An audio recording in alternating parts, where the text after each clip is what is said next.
Mga kwento ng pag-ibig, kwento ng pag-asa at mga kwento ng buhay dito sa Barangay Love Stories. Love Stories.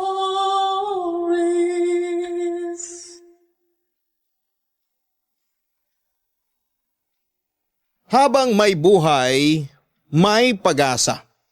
Ganito itinuring ni Blessy ang sa kanya.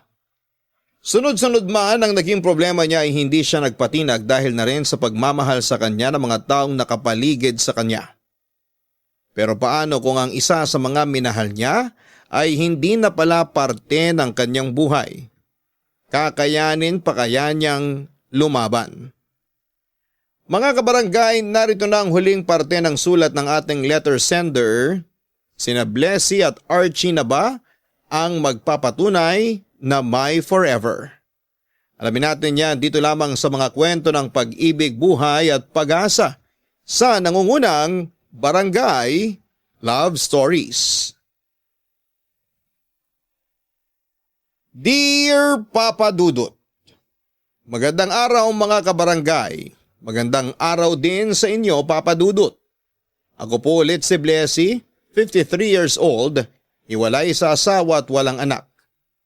Lagi pong sinasabi na ang pagpapakasal ay hindi parang kanin na kapag napaso ay basta-basta na lamang iluluwa. Minsan ko na rin pong nasabi ang mga katagang yan. Pero ang kaso ko ay hindi po ako napaso sa init ng kanin. Ako mismo ang nagpasya na iluwa ito. Kung babalikan ang mga nauna kong kwento ay parang nakakainggit na sa akin napunta ang taong gusto kong maging akin, si Archie. Pero hindi para sapat na makatuluyan mo lamang ang taong gusto mo. Kailangan mo rin palang alagaan ang relasyon ninyo kasabay ng mga problemang susubok sa tatag ng inyong pagsasamahan. Sa kasamaang palad ay hindi ko po naalagaan ng buhay mag-asawa namin ng lalaking pinakasalan ko. Isinakripisyo ko ang pagsasama namin para may pagpatuloy niyang maging masaya kahit na wala na ako. Noong iniwan ko ang asawa ko ay sa La Union po ako dumiretso. Naisip ko na wala na akong ibang mapupuntahan pa kundi ang bumalik sa mga magulang ko. Sa kanila po ako nagsimula ulit at tinanggap naman po nila ako. Pilit kong ibinalik sa dati ang sarili ko. Nagtayo ako ng maliit na kainan ng panghapong merienda sa tapat ng bahay namin. Naging mabenta naman po ito lalo na at ang bahay namin sa probinsya ay napapalibutan ng mga opisina at malapit din sa eskwelahan. Lumipas ang isang taon ay nakaramdam din ako ng kaunting kaginhawahan. Hindi man katulad ng dati pero masaya ako na nakakalimutan ko na ang trauma na pinagdaanan ko sa pagkawala ng dalawa kong anak. Pero kahit na ganoon, may kaunting kirot pa rin akong nararamdaman sa puso ko. Lalo na tuwing napapadaan sa isipan ko ang dati kong asawa na si Archie.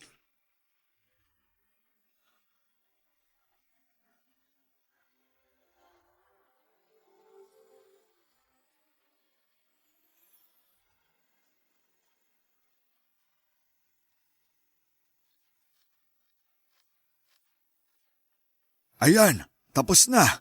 Kakasya na ba rito yung mga paninda mo? Opo, kasya na dyan lahat. Salamat, Tay. At may bago na akong lamesa na gagamitin sa negosyo ko. Walang anuman. Hindi ko alam na magaling din pala kayong gumawa ng mga ganito. Oo naman. Nagkarpintero ako nung bata-bata pa ako. Talaga ba? Ba't ngayon ko lang yan nalaman? Gusto ko talagang maging engineer noon. Kaso hindi natuloy. Bakit naman po? Mahal eh. Tsaka hindi rin naman ako nakatapos. Mas pinili ko kasi magtrabaho na lang kaysa mag-aral para mabawasan yung mga pasa ng magulang ko noon. Ganun po ba? Sayang naman. Oo, kaya nga hanggang ngayon, isa yan sa mga pinagsisisihan ko kahit na matanda na ako. Na hindi kayo nakapagtapos? Oo, yan ang paulit-ulit na napapanaginipan ko. Kapag malalim na ang tulog ko, lagi kong napapanaginipan na estudyante ulit ako, na nakasuot ako ng toga, may hawak na diploma. Kasi yan yung bagay na hindi ko nakamit na hanggang ngayon, gusto ko pa ring maranasan. Kaya pala kahit hirap na kayo noon, pinilit niyo pa rin na makapagtapos kami magkakapatid. Oo naman, masaya na ako na kayo ang nakatupad sa pag-aaral na hindi ko nagawa. Thank you, Tay. Salamat sa lahat ng sakripisyo niyo sa amin ni Nanay. Walang anuman, trabaho namin yun bilang magulang. Ikaw ba? May mga bagay ka bang pinagsisisihan? Ako po? Wala naman po, kasi naibigay niyo naman lahat sa amin eh. Wala ba talaga? Bakit po? Meron po ba dapat? Naisip ko lang kung ni minsan ba pinagsisihan mo yung naging desisyon mo na iwan si Archie. Para naman po sa kanya yung ginawa ko eh. Pero para sa'yo, anong nararamdaman mo sa naging desisyon mo na yon? Siyempre, mabigat sa loob. Pero okay na rin yun kasi hindi ko na kailangang isipin pa kung masasaktan ko siya o hindi. Kung masaya pa ba siya o hindi na. Ngayong magkahiwalay na kami, nawala na yung konsensya na nararamdaman ko dahil hindi ko naibigay sa kanya yung mga pinangako ko noon. Hindi na siya damay sa mga pasakit na bitbit ko ngayon. Pero hindi ba nangako ka rin na hindi mo siya iiwan sa hirap at ginawa? Paano yun? Iniwan ko po siya para guminhawang buhay niya. Sa tingin mo, guminhawa ba ang buhay niya nung nawala ka? Hindi ko po alam. Wala na akong balita sa kanya eh. Pero sana maayos na ang kalagayan niya ngayon. Sana masaya na siya. Hindi mo ba siya namimiss? Minsan, naiisip ko siya. Pero wala eh. Kailangan kong panindigan yung ginawa ko. Kahit gusto ko siyang makita ulit, kahit gusto ko siyang kumustahin, kailangan ko magpigil. Hindi mo ba naisip na dahil sa ginagawa mo, hindi lang sarili mo ang sinasaktan mo, kundi maging siya? Ayokong isipin na ganun nga yung nangyari. Basta ang alam ko lang, pareho na kaming hindi masaya nung nagsasama pa lang kami. Kaya nagbakasakali ako na kapag magkahiwalay na kami, maranasan ulit namin maging masaya.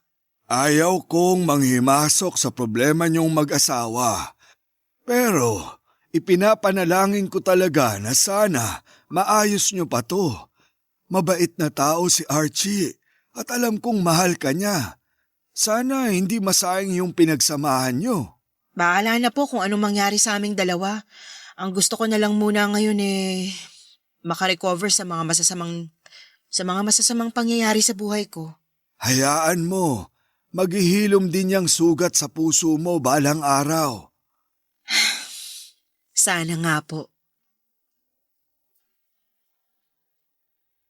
May mga pagkakataon, Papa Dudut, na napapaisip ako kung papaano kaya ang naging takbo ng buhay ko kung nagkatotoo ang mga plano namin ni Archie. Siguro ay may 2 anak na ako ngayon at merong masaya at tahimik na pamilya. Yung karaniwan ang tumatakbo sa isipan ko tuwing nag-iisa ako. Marami po akong regrets, Papa Dudut, pero kahit naman anong gawin ko, kung kapalaran ko na talaga ang maging mag-isa ay wala akong magagawa. Kung pwede lang sanang balikan ang lahat, edi sana ay nakapag-prepare ako sa ganitong klaseng buhay na meron ako ngayon. Ganon pa man ay patuloy pa rin naman ako noon sa buhay. Kahit papaano ay nagagawa ko ng bumangon tuwing umaga na may ngiti sa mga labi ko. Malaki talaga ang naitulong ng paglayo ko mula sa siyudad. Mas tahimik kasi sa probinsya. Kaunti lang ang tao at walang gaanong stress. Doon ay nakakapag-restart ako sa tulong na rin ng pamilya ko. Isa rin sa mga naging taga-suporta ko noong mga panahong lugmok ako ay ang best friend ko na si Jessa, na kahit na may mga edad na kami ay hindi pa rin ako kinalimutan. May pagkakataon noon na dinalaw pa niya ako sa La Union dahil miss na raw niya ako. Nasakto na anniversary nila ng asawa niya kaya naisipan nilang doon na lamang magbakasyon. para makita niya ako matapos ang mahabang panahon.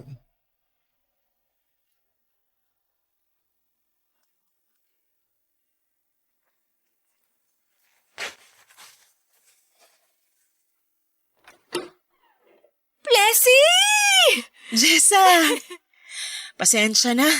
Hindi ko na kayo nasundo sa terminal. Okay lang. Nag-tricycle na lang kami papunta sa hotel. Malapit lang naman pala. Pero itong bahay nyo, dito ako nahirapang maghanap. Yung tricycle na sinakyan ko parang hindi taga rito. Inikot-ikot ba naman ako? Ang mahal tuloy ng arkila. Papasok kasi tong sa amin. Sabi ko naman sa'yo, pangalan ni tatay ang pagtanong mo. Hindi ako sikat dito sa amin. Hiyaan mo na, ang mahalaga nandito na ako. Nasaan pala mag-ama mo? Nagpaiwan sila sa hotel, pagod sa biyahe. Ay, ganun ba? Sayang naman. May binili pa naman akong pagkain para sa inaanak ko. Ibigay mo na lang bukas. Dadaling ko sila dito. Sige. So, ano na? Kumusta ka na? Heto, maganda pa rin naman. Oo, blooming ka nga ngayon. Siyempre, palaging may dilig. Masipag na pangasawa ko eh. Di, ikaw nang may masipag na asawa. Para mo namang sinabi na tuyot na ako kasi wala na akong asawa ngayon. Actually, hanggang ngayon ba solo flight ka pa rin? Wala ka pa bang pinapalit sa asawa mo? Kailangan bang palitan? Aba, kung gusto mong manatiling tuyot, edi wag mo nang palitan. Pero seryoso nga, wala kang jowa ngayon? Wala, matanda na ako para dyan. Ano ka ba? Walang pinipiling edad ang pag-ibig. Pwede kang lumandi kahit marami ka ng wrinkles. Okay na ako sa huli. Hindi ko na kailangan ng bagong pag-ibig. Alam ko kung bakit. Bakit? Kasi mahal mo pa rin sa Archie, no? Jessa naman, naka-move on na ako dyan. Dumayo ka ba talaga rito para ibalik ang nakaraan? Hindi naman. Baka lang kasi gusto mong makibalita kay Archie. Nagkausap kami last month. Talaga? Anong sabi niya? Uy, interesado siya. Sira. Curious lang ako kung kumusta na siya ngayon. Okay naman siya. Nurse pa rin hanggang ngayon. Teka, ba't pala kayo magkausap? Ano ka ba? Sa akin siya humihingi ng update sa'yo. Akala mo ba nung tumigil siya sa paghahabol sa'yo, tumigil na talaga siya for real? Hindi! Nagme-message siya sa akin para makibalita kung kumusta ka na. Talaga ba? Bakit naman niya gagawin yun? Ugmamaang-maangan ka pa. Siyempre, mahal ka nung tao. Asawa ka niya, kaya natural lang na humingi siya ng updates. Ayaw ka nga lang niyang guluhin kaya ako yung ginugulo niya. Bakit ngayon mo lang sinabi? Kasi ayaw niyang malaman mo. Naisip niya na baka gusto mo lang ng peace of mind, kaya hinayaan ka na lang muna niya. Pero alam mo, umaasa pa siya na babalikan mo siya. Sabi nga niya, ako na lang muna mag-alaga sa'yo. Sabi ko naman, hindi ako babysitter para mag-alaga ng 47 anyos na damulag ha? Walang iya ka talaga. Alika, pumasok ka muna. Doon tayo sa loob mag-usap. Sumasakit na naman ang likod ko eh. Ayan, signs of aging na yan. Oo nga eh. Ramdam ko ng pananakit ng kasukasuan ko. Marami akong ichichika sa'yo. Pero bago yan, pahingi muna ng tubig. Kanina pa ako uhaw eh. Halika, doon tayo sa loob.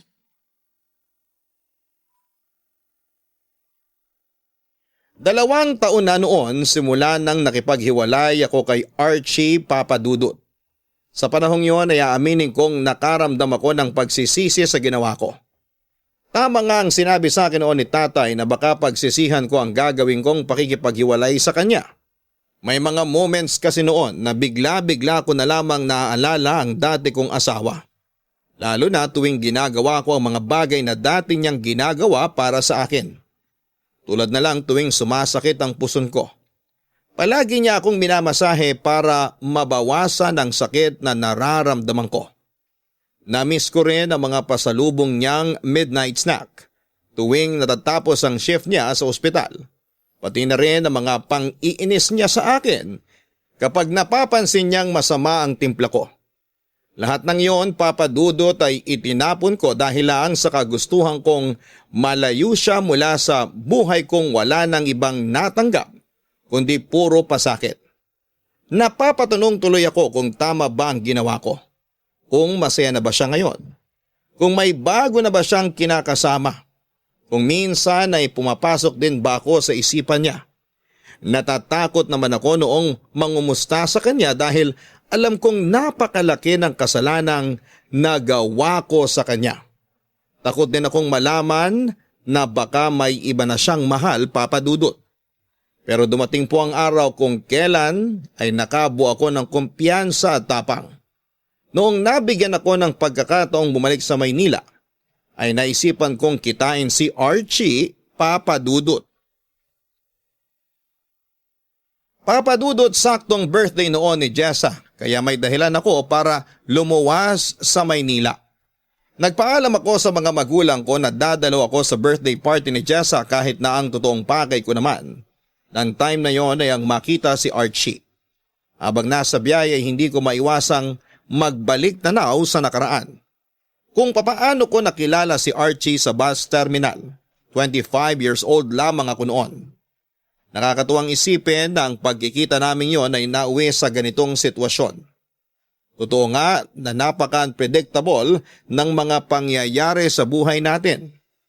Habang papalapit na ako sa lugar, na minsan ko nang tinakasan ay sobrang lakas ng kaba ng dibdib ko. Magkahalong takot at excitement ang nararamdaman ko. Pagkarating ko sa Maynila ay sinalubong ako ng mga naglalakihang building at billboard sa may EDSA. Nakakapanibago dahil ngayon lamang ulit ako nakapunta doon matapos ang mahabang panahong pagtira ko sa probinsya. Dumiretso ako sa bahay nila Jessa dahil nag-offer siya na doon muna ako magstay habang nasa Maynila ako. Mas makakatipid daw ako kesa mag-check-in pa sa hotel, kaya pumayag na rin ako. Tinulungan ko siya sa paghahanda para sa party niya kinabukasan. Papadudot sa buong birthday celebration ni Jessa, wala akong ibang iniisip noon kundi si Archie, lalo na noong mga oras na yon ay alam kong magkalapit na lamang ulit kaming dalawa. Ano, napagod ka no? Oo, ako yung birthday celebrant pero ako yung inalila nyo ngayong araw? Grabe!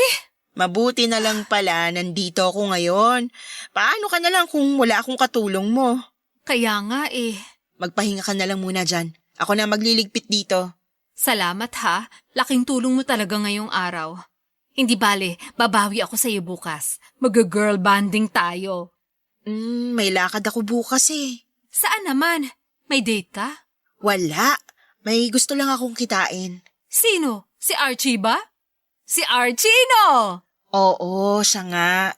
Oh my gosh! Muling ibalik na ba ang tamis ng pag-ibig? Baliw! Kukumustahin ko lang siya. Uwe, sabihin mo na ang totoo. Comeback na ba to? Hindi nga. Ano ka ba? Eh di hindi. Pero bakit mo naman siya gusto makita? Wala lang. Bawal ba? Naku ha, kumikirengking na ulit ang best friend ko ha. Luka-luka ka talaga. Pero alam mo ba kung saan siya mahahanap? Wala na ba siya sa dati? Hindi ko alam. Samahan kita, gusto mo? Kahit wag na. Magpahinga ka na lang. Alam kong napagod ka ngayon eh. Gusto ko makita kung ano magiging reaction nyo sa isa't isa after nyong hindi magkita ng mahabang panahon. Okay. Ikaw ang bahala.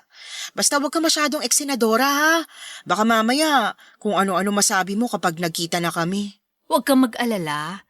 Para lang ako multo na manonood sa inyo. Excited na tuloy ako. Sa tingin mo, gusto niya rin kaya ako makita? Hindi ko alam. Siguro naman matutuwa yan kapag nakita ka niya na ulit. Wala ka na bang balita sa kanya? Wala na eh. Matagal na rin kaming hindi nagkakausap. Wala na rin naman ako masyadong balita sa'yo the past years. Kaya wala na akong nia-update sa kanya. Kinakabahan tuloy ako. Paano kung may kinakasama na pala siya? Eh di sabihin mo, tabe, nandito na ang original. Sira ulo ka talaga. Pero seryoso, happy ako na nagkaroon ka ulit ng interes na makita si Archie. Naaawa na rin ako sa kanya noon eh. Pero advice ko lang ha, bago ka makipagkita sa kanya, dapat alam mo kung ano yung rason kung bakit hindi ka nakipagkita ulit. Hindi yung bigla ka nalang susulpot na parang kabute, tapos mawawala din pala na parang bula. Hindi ko alam kung anong dahilan kung bakit ko siya gustong makita eh. Basta, gusto ko lang. Lakas ng trip mo. So, anong gagawin mo after nyo magkita? Ewan ko. Bahala na kung anong mangyari. Ang galing! Manggugulo lang ang peg. Sa tingin mo, kapag ba nagpakita ulit ako, magugulo ko ba yung buhay niya? Wag na lang kaya ako tumuloy. Ay hindi, wala nang bawian. Magpapakita ka sa kanya bukas. Hahanapin natin siya. Matapos ang birthday party ay ako naman ang sinamahan ni Jessa. Tinulungan niya ako para makapaganda sa muling pagkikita namin ng dati kong asawa. Una naming pinuntahan ang dating bahay na tinitirhan namin ni Archie. Kaso'y napag-alaman naming matagal na pala siyang lumipat ng tirahan. Sa pamamagitan ng Facebook ay sinubukang hanapin ni Jessa kung saan maaaring nakatira si Archie. Sa aming dalawa ay mas teki kasi ang kaibigan kong yon, Papa Dudut. Napag-alaman namin na sa Sampaloc na pala nakatira si Archie. Doon ay nagtanong-tanong kami kung may nakakakilala ba sa kanya. Matapos nga ang ilang oras na paghahanap ay isang lalaki ang nakausap namin, Papa Dudut. Caretaker siya sa isang apartment kung saan ay kasalukuyang nanunuluyan noon si Archie. Itinuro niya kung saan ang lugar na hinahanap namin at sobrang lakas ng kaba sa dibdib ko ng mga oras na yon, Papa Dudut. Hindi ko kasi alam kung papaano ko haharapin si Archie. Hindi ko alam kung ano ang sasabihin ko sa kanya at hindi ko rin alam kung ano nga ba talaga ang dahilan kung bakit ko siya gustong makita. Pero ang kaba na nararamdaman ko sa dibdib ay napalitan ng sakit. Nasa malayo pa lang kami ay tanaw ko na kaagad si Archie. Nakatayo ito sa tabi ng isang motor habang sinusuotan ng helmet ang isang babae. Pareho silang sumakay sa motor at agad na umalis. Ang sakay nitong babae ay nakayapos pa sa kanya, Papa Dudut. Pagdaan nila sa amin ay agad akong tumalikod para hindi niya ako makita at para na rin maitago ang nararamdaman kong bigat sa dibdib. Pagkatapos nito ay inaya ko na lamang si Jessa na umuwi na at ang kagustuhan kong kitain ulit si Archie ay hindi ko na ginawa pa.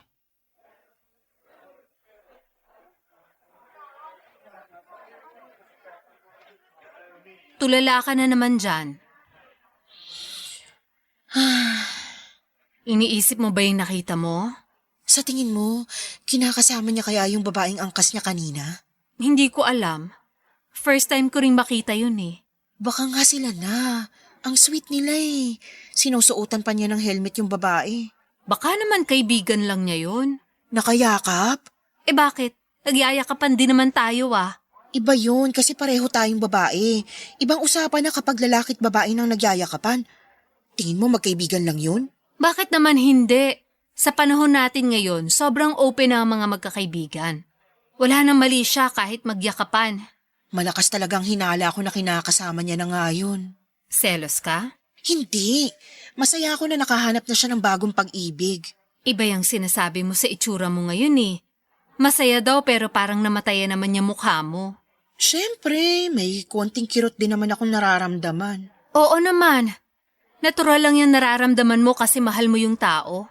Pero wala na akong karapatang magselos kasi wala na kami ni Archie. Asawa ka pa rin niya. Asawa mo pa rin siya. May karapatan ka pa rin magselos. Ako mismo nagsabi sa kanya na maghanap siya ng iba. Sinabihan ko siya nung naghiwalay kami na maghanap ng babaeng magpapasaya sa kanya. Kasalanan mo naman pala eh. Alam ko.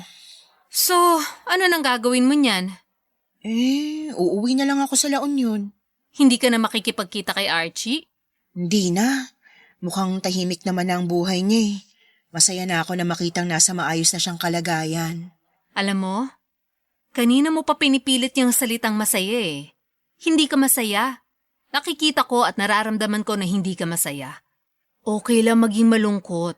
Huwag mo nang i-deny yun. Oo, malungkot ako sa nalaman ko kasi may parte ng puso ko ang umaasa pa pero totoo nga na masaya ako para kay Archie. Hindi masaya yung tamang term. Ano? Nakahinga. Sa wakas, nakahinga ka na ng maluwag. Kasi nakita mo na okay na ang buhay ng dati mong asawa. Kasi 'di ba? Nasabi mo dati na hindi mo maiwasa makonsensya kasi iniwan mo siya sa ere.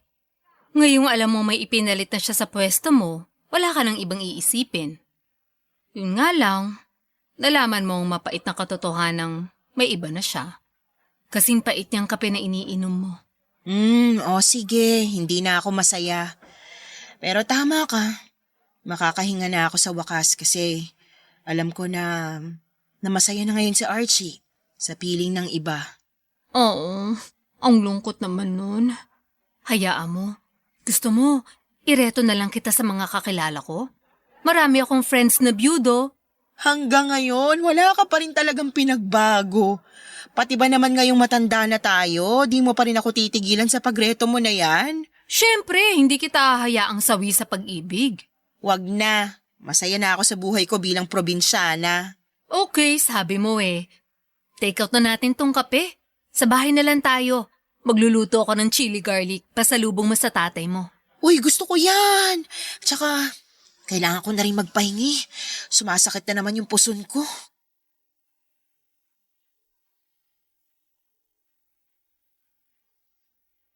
Wala naman akong karapatang magreklamo, Papa Dudut. Ako naman kasi ang may kasalanan ng lahat. Ako ang umalis at ako rin ang nag-utos sa sarili kong asawa na maghanap na lamang siya ng ibang babae sa pag-asang magbabago pa ang buhay nito. At mas magiging masaya siya kapag malaya na mula sa piling ko. Ipinagtulakan ko siya palayo para hindi na siya madamay sa mga pinagdadaanan kong kalungkutan noon. Noong nakita ko si Archie na nasa maayos na lagay at masaya na sa piling ng iba ay aminado akong sobrang nasaktan ako, Papa Dudut. Kahit na yun naman ang hiling ko para sa kanya. After all ay siya pa rin naman kasi ang laman ng puso ko. Pero wala na akong magagawa pa. Tahimik na ang buhay niya at ayoko na itong guluhin pa. Ilang araw pa akong nanatili sa bahay nila Jessa, Papa Dudut, bago ako tuluyang bumalik sa La Union. Doon ay pinilit ko nang kalimutan si Archie. Itinapon ko na ang bawat pag-asang nararamdaman ko na baka magkabalikan pa kami. Pinanindigan ko na lamang ang desisyong ginawa ko noon dahil ako lang din naman ang punot dulo ng sakit na nararamdaman ko. Ako ang may gawa nito kaya ako mismo ang haharap sa mga naging bunga ng maling pasya ko sa nakaraan ko. Pagbalik ko sa La Union ay pinagpatuloy ko ang simpleng pamumuhay ko doon, Papa Dudut. Mabigat sa dibdib ang mga nakita ko sa Maynila pero pilit ko na lamang tinanggap ang naging kapalaran naming dalawa ni Archie. At least, masaya na ang dati kong asawa. Yun naman po ang habol ko kaya ako nakipaghiwalay sa kanya. Papa Dudut, kung masasabi ng iba na malas ang naging takbo ng buhay ko ay hindi pa po natatapos ang kamalasang ito. Namatayan ako ng 2 anak, iniwan ko ang asawa ko dahil dito, ang buhay na binuo ko sa Maynila ay tinalikuran ko para magtago sa La Union. Akala ko yun ang rurok ng lahat, pero mas may malala pa pala. Ilang buwan matapos akong bumisita sa Maynila ay isang masamang balita ang dumating sa buhay ko. Matagal ko nang nararamdaman ang kakaiba sa katawan ko. Akala ko ay dahil tumatanda na ako kaya normal lang ang pagsakit ng likod ko. Nagkakaroon din ako ng heavy periods na naisip ko ay okay lang dahil nasa menopausal stage na ako. Pero sa pagtagal ng panahon, unti-unting nagiging bloated ang katawan ko. Dumating nga sa puntong hindi nakasya sa akin ang mga pantalon at shorts ko. Inakala ng lahat ay buntis ako pero imposibleng mangyari yon dahil never na akong nanlalaki simula nung maghiwalay kami ni Archie. Para malaman ang rason nang nangyayari sa akin ay nagpunta ako sa doktor at doon ay napag-alaman kong may malubha na pala akong karamdaman, Papa Dudut. Tay, may sasabihin po ako sa inyo. Ano yon, anak? May nalaman po akong masamang balita ngayon. Ano yon? Tungkol saan? Naalala niyo pa ba nung time na hindi ako makabangon sa kama kasi sobrang sakit ng likod ko? Oo, Muntik ka na nga naming itakbo sa ospital kaso sabi mo wag na lang. Yun nga po. Nawala na lang yung sakit nung uminom ako ng maraming pain reliever. May kinalaman ba yun sa balitang nalaman mo? May sakit ka ba? Nung time na yon, nagtaka na ako kung may problema ba sa akin. Hindi lang kasi yun yung nararamdaman ko eh. Minsan, lagi ding masakit ang ulo ko, tsaka madali na lang ako mapagod. Tapos, dumagdag pa tong tiyan ko. Bigla na lang lumaki kahit na hindi naman ako matakaw kumain. Alam ko may problema sa akin kaya nagpa-check up ako sa doktor. At anong sabi nila? Kinunan ako ng blood test, tapos sinadya sa akin ng doktor na magpa-ultrasound. Oh, tapos? Nakita nila sa ultrasound na may namuong tubig sa tiyan ko. Kaya daw ako bloated dahil doon. Ano raw solusyon dyan? Kailangan ko raw pong maoperahan para maalis yung tubig sa tiyan ko. Kailan? Magpa-opera ka na para di na lumalayan. Opo, nakaschedule na po ako. Meron pa ba? May hindi ka pa ba sinasabi sa akin? Nagpa-CT scan din po ako. May nakita po silang tumor. Meron po akong ovarian cancer, Tay. Ha? May cancer ka? Opo. Anak!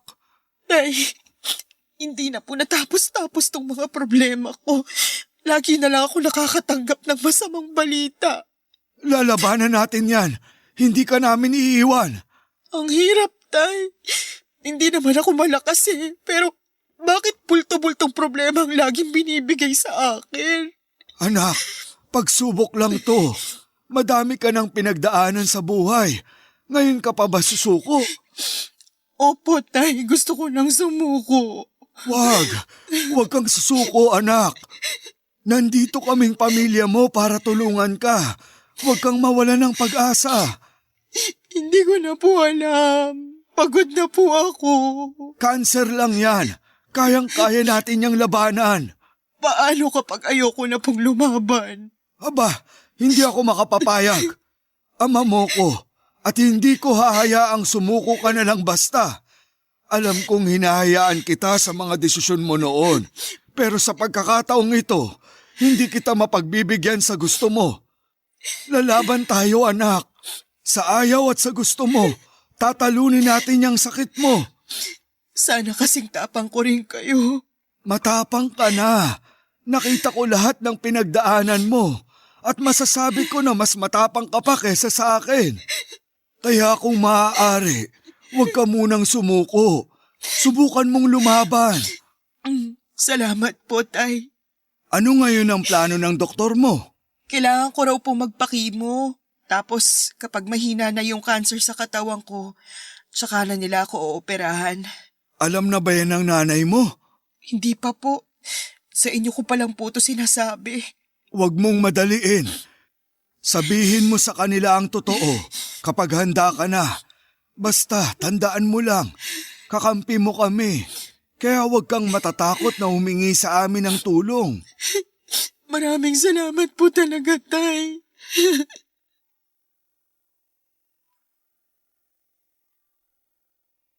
Papadudot, ilang beses ko na pong narinig mula sa iba't ibang tao ang katagang pagsubok lang ang lahat. Iniirapan ko na lamang ito dahil sa mahabang panahon ay wala nang ibang dumating sa buhay ko para manggulo kundi puro pagsubok lang. Para ngang hindi na pagsubok ang mga nararanasan ko kundi parusa na dahil hindi na ito matapos-tapos. Mabait naman ako sa pagkakaalam ko, wala akong tinatapakang tao. Kailanman ay hindi ako gumawa ng masamang bagay. Sumusunod ako sa mga batas ng tao pati na rin sa batas ng Diyos. Sa abot ng aking makakaya ay umiiwas akong makasakit ng tao. Pero kahit na ganoon, ganito pa rin ang mga pagsubok na ibinibigay sa akin. Para bang nasanay na ako sa mga masasamang kapalaran ko. Kaya siguro ay nasanay na lang din si Lord na bigyan ako ng mga ganong klase ng problema. Pinagtitripan yata ako ng mundo dahil kahit mag-isa na nga lang ako ay hindi pa rin ako tinatantana ng problema. Mabuti na lang po at meron pa rin po akong pamilya at mga kaibigan na nagsilbing support system ko. Kung hindi dahil sa kanila ay sumuko na talaga ako. Kung wala sila ay baka hindi ko na kayaning lumaban pa sa mga pagsubok na meron ako. Nandiyan ang tatay Emilio ko na laging handang magbigay ng mga payo sa akin. Ang nanay ko na kahit 50 anyos na ako ay inaalagaan pa rin ako na parang baby. Ang mga kapatid ko na handang tumulong financially at ang mga kaibigan kong tulad ni Jessa na nagsilbing sandigan ko lalo na noong nalaman nilang may malubha akong sakit. Papadudot ng mga panahong hindi ko na alam ang gagawin ko. Isang bagay ang ginawa ni Jessa na hindi ko inaasahan. Nakipagkita siya kay Archie para ipalam dito ang sakit na meron ako.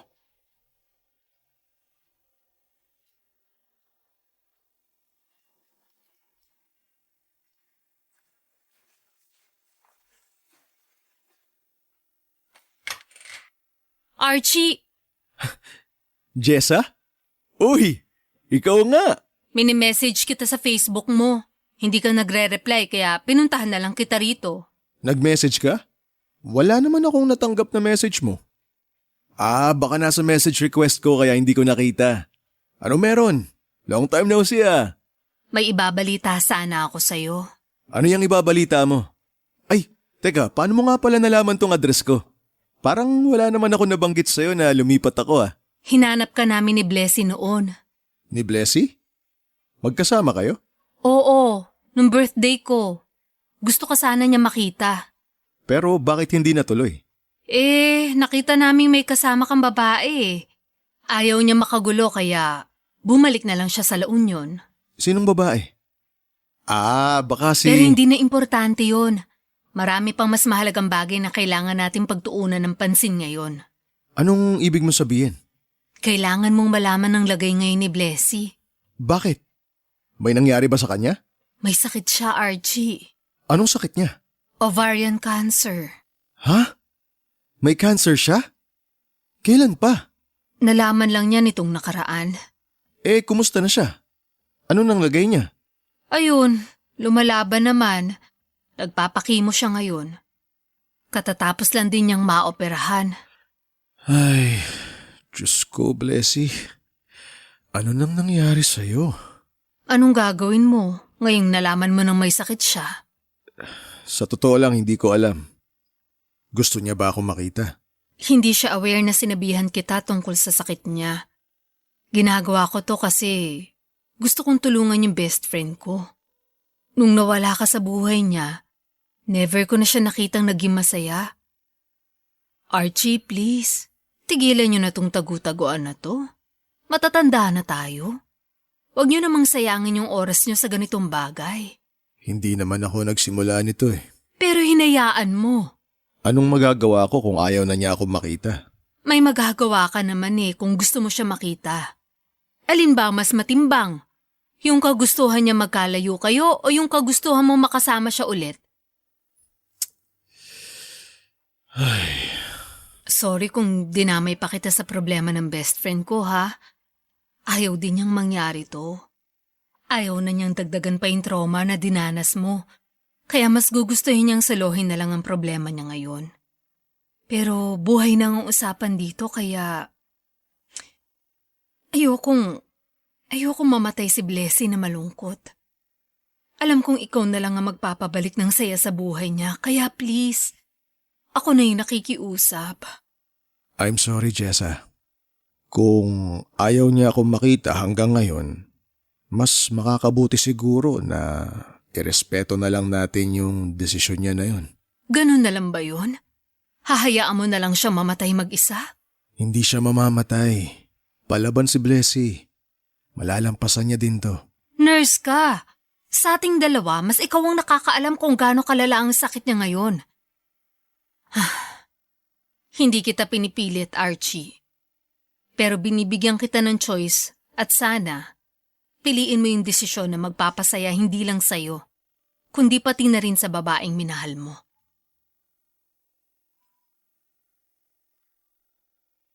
Nung unay nainis ako sa ginawang yun ni Jessa dahil pinangunahan niya ako.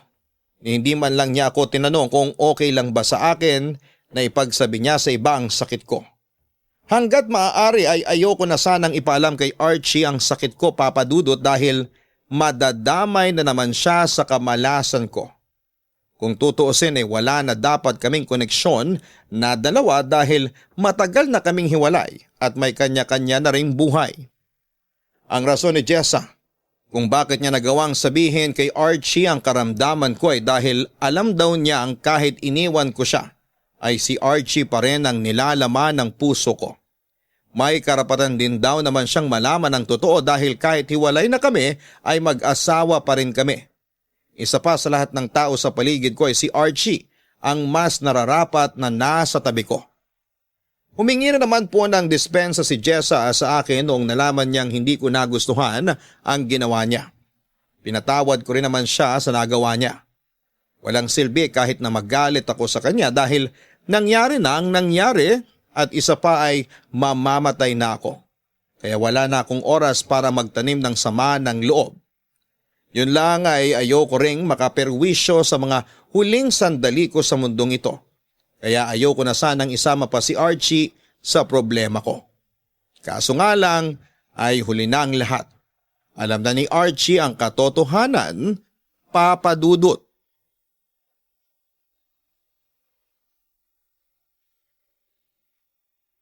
Nung nalaman kong meron akong sakit ay agad akong nagsimula sa pagpapagamot, Papa Dudut. Sumabak ako sa ilang sessions ng chemotherapy para sugpuin at pabagalin ang pagdami ng cancer cells sa katawan ko. Dahil sa treatment na ito ay unti-unting nagbago ang katawan ko. Nakalbo ako at mabilis na pumayat ang katawan ko. Hindi madali ang treatment ko, Papa Dudut. Nakaka-drain, nakakapagod at nakakaubos ng buhay. Kahit na ito lang ang makakatulong sa akin para tumagal pa ang buhay ko. Kaya malaking bagay talaga na may mga taong sumusuporta sa akin sa laban ko kontra sa cancer. Pagkatapos ng ilang sessions ng chemo ay kinakailangan ko ring maoperahan. Akala ko pagkatapos nito ay bubuti na ang lahat. Pero hindi pala ito ganon kadali, Papa Dudut. Yun na nga siguro ang pinakamalalang nangyari sa akin. Labas-pasok ako noon sa ospital dahil nagkaroon ng infection ng sugat ko. Sa totoo lang po ay gusto ko nang sumuko. Sinasabi ko kina tatay noon na hayaan na lang nila ako dahil malapit nang bumigay ang katawan ko. Isa pa ay hindi ko naman alam kung bakit o para saan o kanino pa ako lumalaban. Ganon pa man ay hindi nila ako binitawan. Sinamahan nila ako sa laban ko hanggang sa isang araw. Hindi ko inaasahan na bigla na lamang magpapakita sa harapan ko ang taong matagal ko nang gustong makita. Doon ay agad na nasagot ang katanungan ko. Lalaban ako para sa taong ito. Para sa taong mahal ko, walang iba kundi si Archie, Papa Dudut.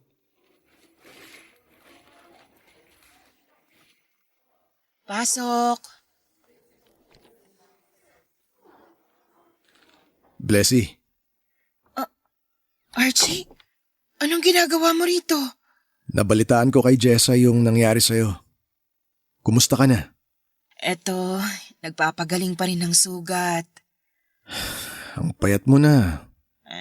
Kasalanan ng chemo. Nawala yung appetite ko dahil doon. Pilitin mong kumain. Kailangan mo ng sustansya sa katawan para lumakas ang resistensya mo. Archie, bakit ka nandito? Gusto kitang makita. Tapos, ano nang gagawin mo ngayong nakita mo na ako? Aalagaan kita. Yun yung pangako ko, di ba? Blessy, hayaan mo na akong bumalik sa buhay mo. Pero, paano yung kinakasama mo? Wala akong kinakasama. May nakita kaming babae sa tinitirhan mo noon. Si Lorelai yun, kaibigan ko. Siya yung umalalay sa akin nung nawala ka. Alam mo ba na muntik na akong mabaliw nung iniwan mo ako? Siya nag-alaga sa akin. Siya yung sumama sa akin nung sobrang dilim ng mundo ko. Hindi mo siya... Hindi. Walang namagitan sa amin kasi alam niya kung nasaan ang lugar niya. Tsaka nilinaw ko naman sa kanya ang lahat eh. Kaya kung ano man yung iniisip mo, mali yun. Hindi kita ipinagpalit. Wala nang makakapalit pa sa lugar mo dito sa puso ko. Nangako ko sa tatay mo. Nangako ko sa iyo. Nangako ko sa harapan ng Diyos. Hanggang sa mamatay ako, tutuparin ko yung pangako kong yun, Blessy. I'm so sorry, Archie. Sorry sa mga ginawa ko sa'yo. Hindi mo na kailangan humingi ng tawad. Nung una, oo, nagalit ako sa'yo. Pero kalaunan, naintindihan ko rin naman yung rason mo. Kaya nga dumistansya na rin ako kasi gusto ko na rin makuha mo yung bagay na hinahanap mo. Salamat at bumalik ka sa akin. Pangako ko sa'yo, hinding-hindi na ako aalis sa tabi mo. Dito lang ako hanggang sa bumalik ka sa dati. Paano yung trabaho mo sa Manila? Nag-resign na ako doon. Maghahanap na lang ako ng trabaho dito. Pero Huwag mo na akong problemahin. Naplano ko na lahat. Dinala ko na rin yung mga gamit ko sa bahay nyo. Nakausap ko na mga magulang mo. Nag-alok naman sila na doon na muna ako sa inyo tumira. sorry talaga. Nahihiya ako sa'yo dahil sa mga pinagagagawa ko noon. Kalimutan na natin yun. Tapos na tayo doon. Dito ka na lang mag-focus. Kailangan mong gumaling. Susubukan ko. Susubukan kong labanan tong sakit na to. Laban natin to. Huwag mong suluhin. Salamat, Archie. Pwede ba kitang mayakap? Oo naman.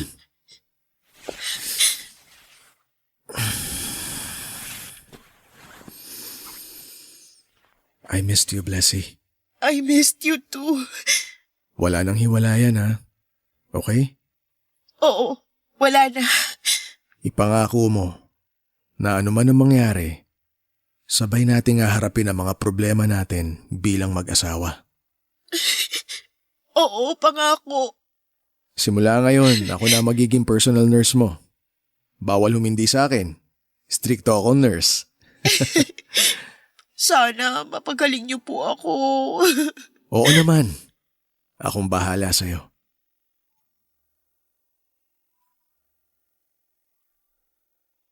Kahit papaano ay nadagdagan ng lakas ko noong muli kong nakita si Archie. Gumaan ang pakiramdam ko at nakaramdam ako ng tuwa noong nasilayan ko ulit ang mukha nito. Simula noong dumating siya ay hindi na nawala si Archie sa tabi ko. Inalagaan niya ako, binantayan at pinalakas hanggang sa gumaling ang sugat ko mula sa operasyon. Noong naghilom ang sugat ko ay bumalik ang dating lakas ko. Ay sumailalim ulit ako sa chemotherapy para masiguradong wala ng cancer sa katawan ko. Pagkatapos nito ay nagpa-CT scan muli ako. Ang saya-saya ko noon, Papa Dudut, dahil nakayanan kong lampasan ang lahat ng yon. Masaya din ako na kahit nasa bingit na ako ng kamatayan ay hindi ako pinabayaan ng asawa ko. Pero kung akala ninyo ay tapos na po ang lahat ay hindi pa. Dahil noong lumabas ang resulta ng CT scan ay panibagong problema na naman ang dumating. Nakitaan ako ng tumor sa atay, Papa Dudut. Nasabihan naman kami ng doktor ko noon na malaki nga ang chance na kumalat ang cancer cells sa iba pang parte ng katawan ko. Pero hindi ko inaasahan na ganun ito kabilis kumalat.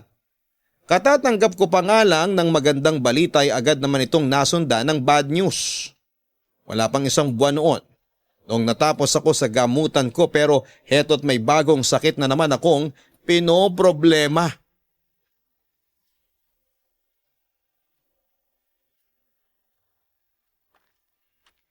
Blessy, halika na. Kumain na tayo. Mamaya na. Dito ka muna. Tabihan mo ko. Malamok dito sa labas eh. Doon na tayo sa loob. Gusto ko muna dito. Maaliwalas yung hangin. Tingnan mo, maliwanag ang kalangitan ngayon. Kitang-kita yung ganda ng mga bituin. Halika, upo ka. Ay, sige na nga.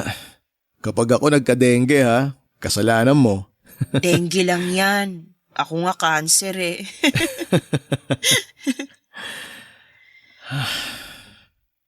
Treatable pero incurable. Anong ibig mo sabihin? Sabi nung doktor ko, Treatable naman daw yung sakit ko, pero hindi na to malulunasan pa. Mapapahaba ng gamutan yung buhay ko pero wala nang kasiguruhan kung hanggang kailan ako tatagal. Mahaba pa ang lalakbayin natin. Sa mga gamot natin ngayon, kayang-kaya na nilang patagalin yung progression ng cancer sa katawan mo. Oo, alam ko. Alam mo, nung teenager ako, problema ko noon kung papaano ako magdedebu. Talaga? Bakit naman? Lubog kami sa utang nun eh. Sa aming magkakapatid, ako na dapat yung susunod na magdedebu, katulad ng ginawa nila sa mga kapatid ko. Pero dahil walang pera, hindi natuloy yung debu ko. Nagtantrums nga ako nun eh. Parang ang laki-laki na ng problema ko that time. Ikumpara mo sa problema ko ngayon, parang langgam lang pala yung problema ko na yun. Maliit man o malaki, ang problema ay problema. Hindi mo pwedeng ikumpara yung problema mo noon sa problema mo ngayon. O maging yung problema ng iba sa problema mo mismo kasi magkakaiba naman tayo ng kwento. Naisip ko lang kasi na sobrang dami kong bagay na take for granted noon. Sobrang dami kong oras na nasayang. Ngayong bilang na lang ang mga araw ko, na-realize ko na parang wala palang sense na problemahin ko yung mga pinagdaanan ko noon kasi nga mamamatay din naman pala tayo. Ang laki ng oras na sinayang ko nung nagkahiwalay tayo. Kung may babalik ko lang sana ang panahon, sana hindi ko na lang ginawa yun. Kung alam ko lang na ganitong kahihinatnan ko, sana sinulit ko na lang ang bawat araw ko. Katulad nga ng sinabi ko, marami ka pang oras para bumawi. Hindi pa huli ang lahat. Alam ko, pero nakakalungkot lang na tsaka lang natin marirealize ang lahat kung kailan huli na, kung kailan bilang na lang ang oras natin para bumawi. Hayaan mo. Simula ngayon, susulitin na natin ang bawat araw natin. Wala tayong oras na sasayangin. Sa tingin mo, aabot pa kaya ako ng 2024? Oo naman. Aabot ka pa ng 10 years. Ay, hindi pala. 20 years. Kailangan mo ring maranasang mangulubot ang muka para naman patas. Alangan naman ako lang ang tatanda sa ating dalawa. Ano yun? Iiwan mo uli ako? Hindi mangyayari yon. Promise ko nga 'di ba, na wala nang iwanan. Oo, dapat lang. Kaya wag mo nang iniisip yung mga bagay na yan. Doon tayo sa mga magagandang bagay. Wag doon sa kamatayan. Sorry na. Hindi ko lang maiwasang mag-isip ng mga ganong klaseng bagay. Naisip ko nga rin na baka kaya di tayo nabiyayaan ng anak kasi maaga din pala akong mawawala. Wag mong isipin yan, Blessy. Hindi yun ang rason.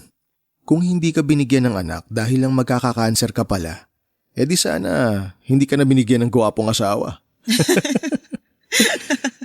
Sa bagay, may punto ka rin naman.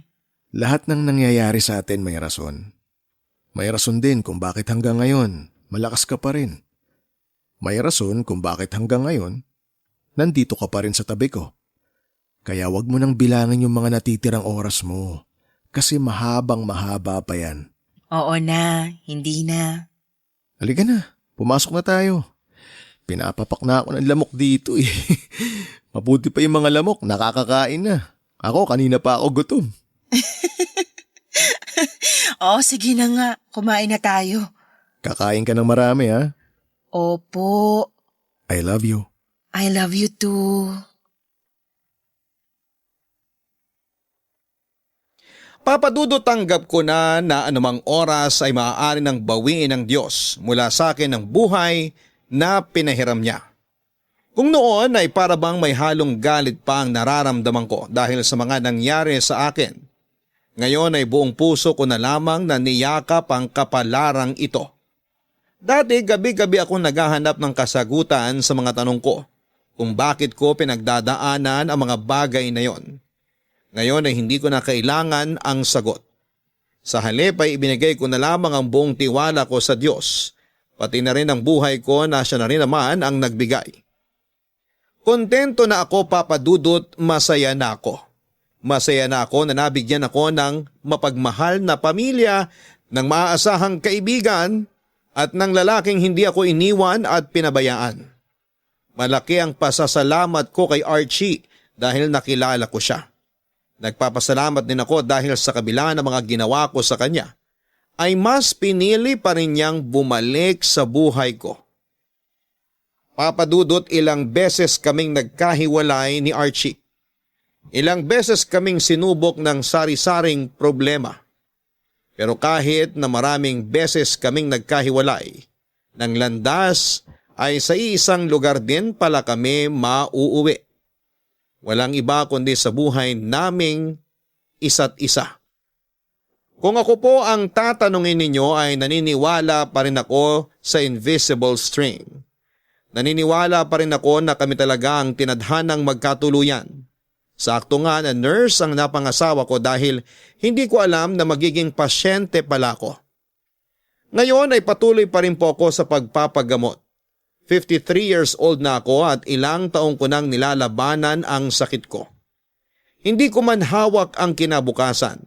Hawak ko naman ang buhay na meron ako sa ngayon. Kaya hanggat ako'y humihinga, patuloy kong pahalagahan ang bawat oras na ibinibigay sa akin hanggang sa maubos ito. Ito na po ang wagas ng aking kwento, Papa Dudut. Maraming salamat po sa pag-aalay ninyo ng oras sa napakahaba kong sulat sa inyo.